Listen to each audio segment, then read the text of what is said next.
नमस्कार, Republic Bharat luminous studio में आपका बहुत स्वागत है। मैं हूं आपके साथ सलोनी श्रीवास्तव। मेरा दोपहर 1 बजे की बड़ी खबरें लेकर मेरे दो सहयोगी गायत्री और दीपेश भी जुड़ेंगे। लेकिन शुरुआत इस वक्त की सबसे अहम खबर से कर रहे हैं, जहां आपको बताया कि केजरीवाल के घर के बाहर स्वाति मालीवाल प्रकरण के बाद भारतीय जनता पार्टी प्रदर्शन कर रही है और सवाल पूछ रही है। सीएम हाउस के बाहर बीजेपी ने हल्ला बोल कर दिया है। मालीवाल पिटाई केस में एक्शन की मांग की जा रही है।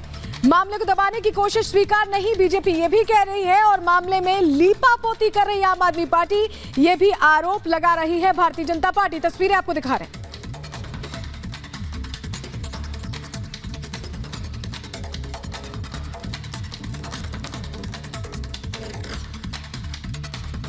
देखिए, बहुत ही शर्मनाक घटना है ये लोग कुछ छुपा रहे हैं। अगर कोई महिला सुरक्षित नहीं है तो बताइए, दिल्ली सरकार है ये, मतलब हमारी सरकार है दिल्ली की, केजरीवाल की, तो हमारी दिल्ली में कैसे महिलाएं सुरक्षित होंगी? नारी का अपमान हम नहीं सहेंगे, क्योंकि हम भी एक नारी है।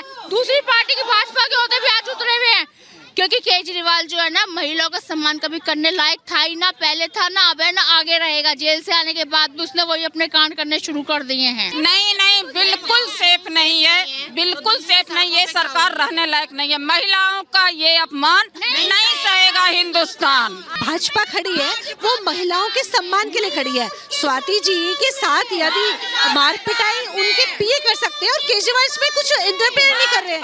आप देखिए, शुरुआत से सोनी के केस से सोचिए, सोनी जिसने आत्महत्या की थी, फिर इनके बहुत सारे राशन वाले कांड हुए थे। आप शुरू से देखते आ रहे हैं इनका महिला विरोधी चेहरा। केजरीवाल जो बड़ी बड़ी बातें करता है ना, महिलाओं के लिए ये करेंगे, महिलाओं के लिए वो करेंगे, वो कुछ नहीं करता है। वो बहरूपिया है, झूठा है, मक्कार है, भ्रष्टाचारी है। वो किसी के लिए कुछ नहीं करता, उसमें हम उम्मीद भी नहीं रखते कुछ। बहुत शर्म की बात है ये, महिला सांसद की पिटाई जो भी इस तरह करना, बहुत शर्म की बात है ये। सुप्रीम कोर्ट को इसका संज्ञान स्वयं लेना चाहिए कि जेल से बाहर आते ही उसने इतना ज्यादा बड़ा कांड कर दिया। जब एक डीसीडब्ल्यू के अध्यक्ष और सांसद वो उसके खुद के सीएम के हाउस में सुरक्षित नहीं है, तो आम औरत के साथ वो क्या करेगा? उसके सब वादे झूठे होते हैं, उसको सिर्फ लोगों की आंखों में धूल झोंकना है, खाली बस फ्री कर देना, इससे काम नहीं चलेगा। हमें सुरक्षा चाहिए और हम लेके रहेंगे। वो उसके घर में महिला सेफ नहीं है, तो वो दिल्ली में क्या महिला को सेफ करेगा? उसको तो डूब मरना चाहिए। वो महिला विरोधी एक तस्कर है महिलाओं का, उसे तो डूब मरना चाहिए के लिए, ताकि आगे सुरक्षा का भी पूरा ध्यान रखना होगा।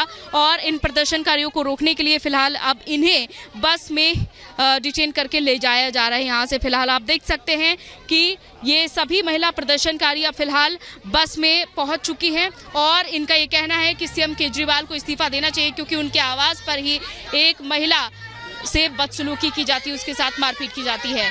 विजय अभिषेक के साथ अंजलि रजावत, रिपब्लिक भारत, दिल्ली। और इस वक्त हमारे सहयोगी अंजलि हमारे साथ जुड़ चुके हैं। अंजलि, फिलहाल किस तरह का माहौल, क्या प्रोटेस्ट अभी भी चल रहा है या फिर खत्म हो चुका है?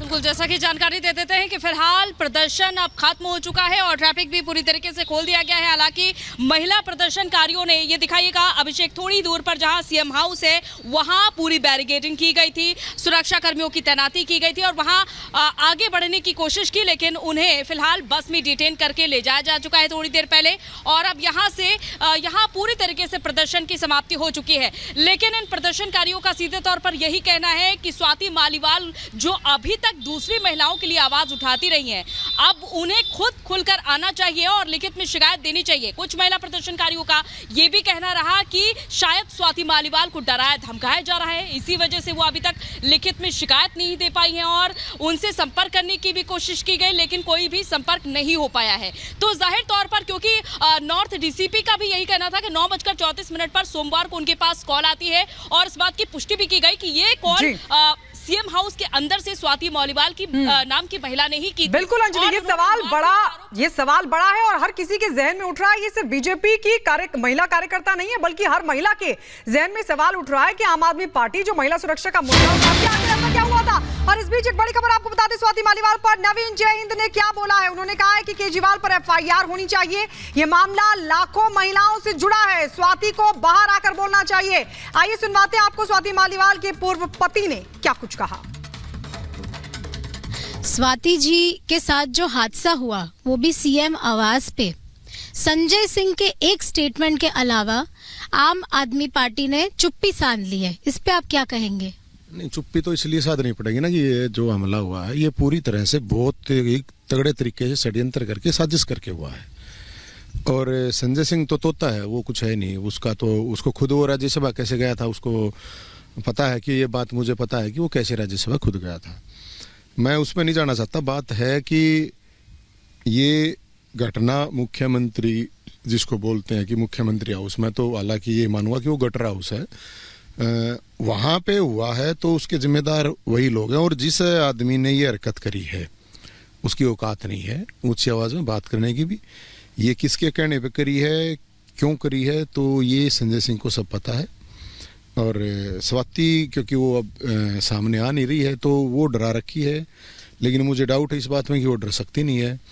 तो किसी न किसी ट्रोमा में ही है कि इस तरह की जो घटना हुई है। और मैं तो ये मानता हूँ कि उसकी जान को खतरा है और उसकी सुरक्षा के लिए मुझे लगता है कि दिल्ली पुलिस को, गृह मंत्रालय को सोचना चाहिए। ये कोई छोटा मामला नहीं, बहुत बड़ा मामला है। अभी तक स्वाति मालीवाल जी ने कोई ऑफिशियल कंप्लेन दर्ज नहीं की, जबकि इतना टाइम हो गया है। वो गए थे सिविल लाइंस पुलिस स्टेशन, सुबह गए, फिर उनको बोला था मेडिकल एग्जामिनेशन के लिए जाने के लिए, पर अभी तक कोई ऑफिशियल कंप्लेन दर्ज नहीं हुई। क्या आपको लगता है कि वो कोई प्रेशर में है?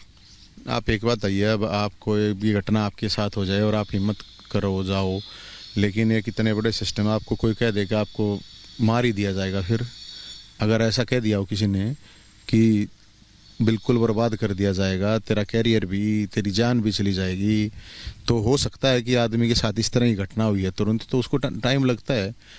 महिला है तो आप सोचो ना कि मतलब एक ये मतलब मेंटली कितना बड़ा एक प्रेशर होगा। वैसे नहीं कह रहा मैं कि वो डरी, क्योंकि वो लड़े तो उसने बहुत लड़ी हैं, वो डाउट की बात नहीं है, वो मर्दानी है, जैसी की रानी है, इसमें कोई शक नहीं। मेरा तो 4 साल पहले तलाक हो गया था, तो मेरा तो कोई उसमें वो इस तरह का वो है नहीं। मेरा पूर्व पत्नी होने के नाते की बात मैं नहीं कर रहा हूँ।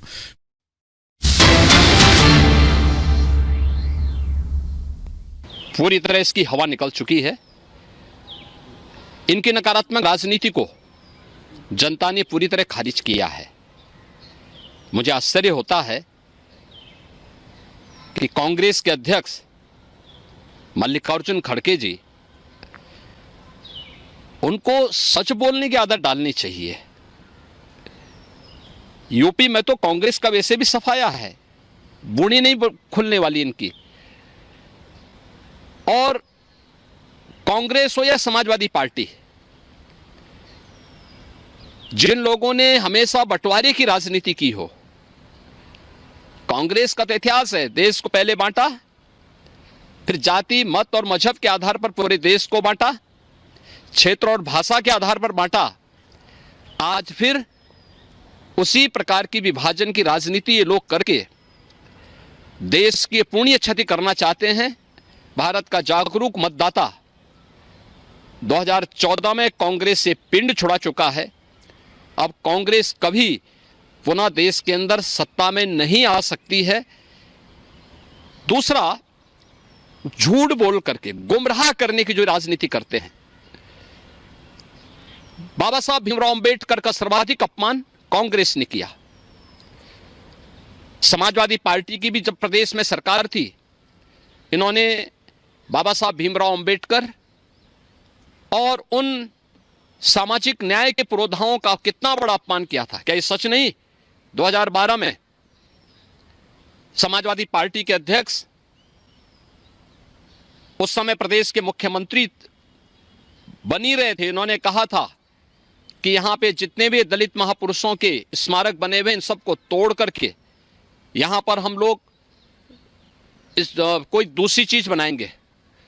ऐसे ही बाबा साहब भीमराव अंबेडकर के नाम पर बना हुआ कन्नौज का मेडिकल कॉलेज का नामकरण इन्होंने हटा दिया था।